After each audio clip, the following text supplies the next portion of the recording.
Hello students, मैं हूं राजीव कुमार और मैं अपने इस यूट्यूब चैनल पर आप लोगों का स्वागत करता हूं। आज का टॉपिक बहुत ही बेहतरीन होने वाला है और आज आप लोग सीखेंगे क्लास 10th के ट्रायगोनोमेट्री का सबसे इम्पॉर्टेंट और exceptional case T ratios for 0 degree and 90 degree. इससे पिछले वाले वीडियोज़ में लेक्चर में हमने देखा कि 0 डिग्री और 90 डिग्री के बीच का जो एंगल्स है 30 डिग्री, 45 डिग्री और 60 डिग्री, इसका वैल्यूज़ कैसे फाइंड आउट करते हैं। और आज के इस लेक्चर में जो 0 डिग्री और 90 डिग्री के लिए टी रेशियो जो है 6 रेशियोज़, उसका वैल्यूज़ फाइंड आउट करेंगे पूरे एक्सप्लेनेशन के साथ। तब तक आप बने रहिए और नोट्स बनाते रहिए और हेल्प लेते रहिए। चलिए स्टार्ट करते हैं आज का लेक्चर्स।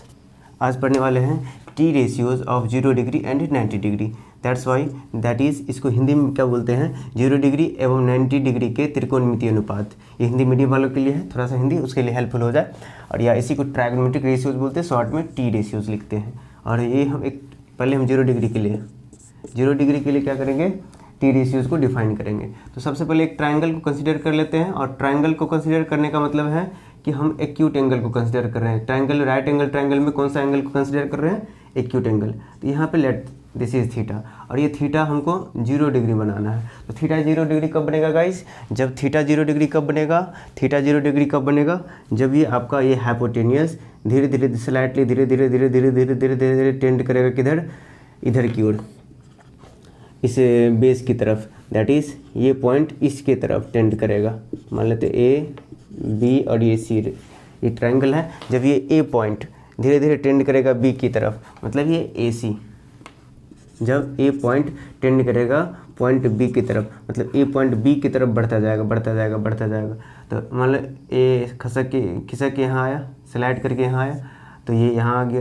धीरे धीरे और स्लाइड किया नीचे तो यहाँ आ गया, धीरे धीरे और स्लाइड किया नीचे तो यहाँ आ गया, धीरे धीरे और स्लाइड किया नीचे तो यहाँ आ गया, और पूरा स्लाइड करके दी बी और ए एक ही हो गया। तो ये ए सी और बी सी दोनों लाइन सेम हो जाएगा। तो हम कहेंगे then if A tending to B then A tending to B then A C equal to B C. A point B पे आ गया तो हम कह सकते हैं A C equal to B C, और इसको मान लेते हैं कुछ लेंथ, कुछ वैल्यूज़ मान लेते हैं एक्स।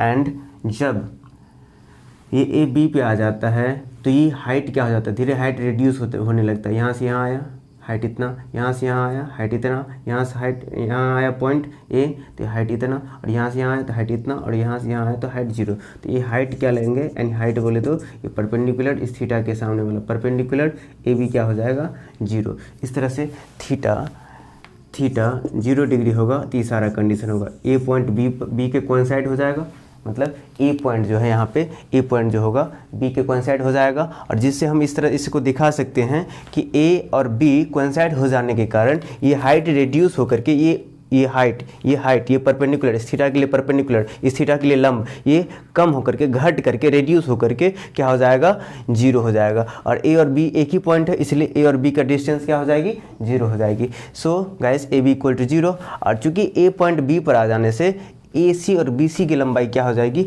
सेम हो जाएगी, और उस इक्वल लंबाई को मैंने क्या मान लिया, एक्स मान लिया।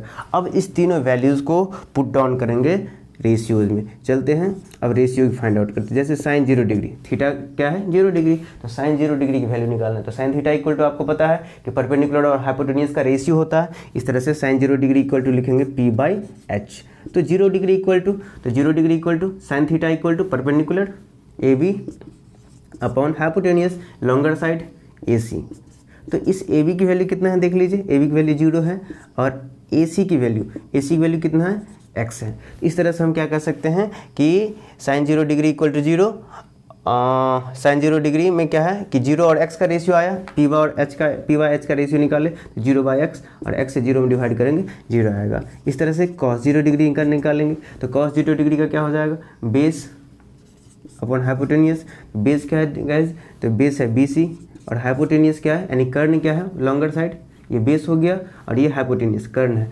तो इस AC को लिखेंगे, तो BC की वैल्यू कितना है, BC की वैल्यू देख लीजिए x है, और AC की वैल्यू क्या है, वो भी x है। तो x से x कैंसिल होकर वैल्यू क्या आ गया 1। इस तरह से टेन 0 डिग्री निकालेंगे गाइज, तो टेन 0 डिग्री क्या होगा, तो परपेंडिकुलर अपॉन बेस आपको पता है, मैंने ये ट्रिक आप लोगों को पहले ही फर्स्ट लेक्चर में बेसिक इंट्रोडक्शन टू ट्राइगोनोमेट्री में ये मैंने बता रखा है कि tan 0 degree equal to tan 0 means ये tan theta equal to perpendicular A B और बेस ये हो जाएगा बी सी। तो ए बी की वैल्यू क्या है गाइज, तो ए बी की वैल्यू 0 है और बी सी की वैल्यू क्या है, x है। तो किसी भी क्वांटिटी से यदि 0 में डिवाइड करते हैं तो आंसर 0 ही आता है। इस तरह से अब आप फाइंड आउट कर सकते हैं साइन का अपोजिट क्या होता है, कोसेक 0 डिग्री। तो कोसेक 0 डिग्री क्या होगा, साइन का रेसिप्रोकल होगा, h अपॉन पी होगा, h अपॉन पी होगा। कोसेक 0 डिग्री इक्वल टू क्या होगा, h अपॉन पी। तो h अपॉन पी यहाँ लिख देंगे, h अपॉन पी। तो h क्या है जी, तो h है AC और AC की वैल्यू हमको पता है x है अपॉन p मीन्स परपेंडिकुलर। तो इस थीटा के लिए परपेंडिकुलर AB है, तो AB की वैल्यू क्या है जी, 0, तो 0। और हम जानते हैं कि 0 से किसी भी नंबर को डिवाइड करेंगे तो 0 का कोई टेबल नहीं होता, 0 का कोई पहाड़ा नहीं होता, जिसके कारण 0 से डिवीज़न इम्पॉसिबल है, दैट इज़ इसको हम बोलेंगे मीनिंगलेस। और उस मीनिंगलेस क्वांटिटी को हम इस सिंबल के द्वारा रिप्रेजेंट करते हैं, जिसको मैथमेटिक्स के लैंग्वेज में इन्फिनिटी बोला जाता है। उसके बाद है कॉस। तो कॉस का रेसिप्रोकल क्या होता है आपको पता है, सेक 0 डिग्री इक्वल टू क्या होगा, तो सेक 0 डिग्री मीन्स कॉस का उल्टा b बाई एच होता है कॉस, इसका उल्टा कर दीजिए h बाई बी हो जाएगा। तो 0 डिग्री के लिए h, 0 डिग्री के h हाइपोटेन्यूज वही रहेगा AC, और AC की वैल्यू देख लीजिए कितना है x, तो यहाँ पर लिख लेंगे x अपॉन बेस। तो थीटा के लिए बेस यानी इस 0 डिग्री के लिए बेस, 0 डिग्री के लिए बेस क्या हो जाएगा BC। तो BC की वैल्यू x है, तो हम यहाँ क्या करेंगे x, और x से x कैंसिल होकर का आंसर क्या आने वाला है, 1 आ गया। उसके बाद 10 है, तो 10 का रेसिप्रोकल क्या है हम जानते हैं, कॉट थीटा। तो थीटा 0 है, तो कॉट 0 इक्वल टू यहाँ p बाई बी है, तो यहाँ पे b बाई पी होगा, इसका रेसिप्रोकल है, उल्टा है। तो बेस क्या है जी, तो बेस है BC। तो BC की वैल्यू क्या है, x है, और परपेंडिकुलर है AB, और AB की वैल्यू क्या है, 0। तो 0 से किसी नंबर में डिवाइड नहीं लगता है, तो वो मीनिंगलेस हो जाएगा। इस तरह से x अपॉन 0 गिव्स इन्फिनिटी। इस तरह से आपका साइन 0, कॉस 0, टेन 0, कोसेक 0, सेक 0 और कॉट 0 की वैल्यू फाइंड आउट हो गई। अब इसके बाद 90 डिग्री के लिए पढ़ेंगे।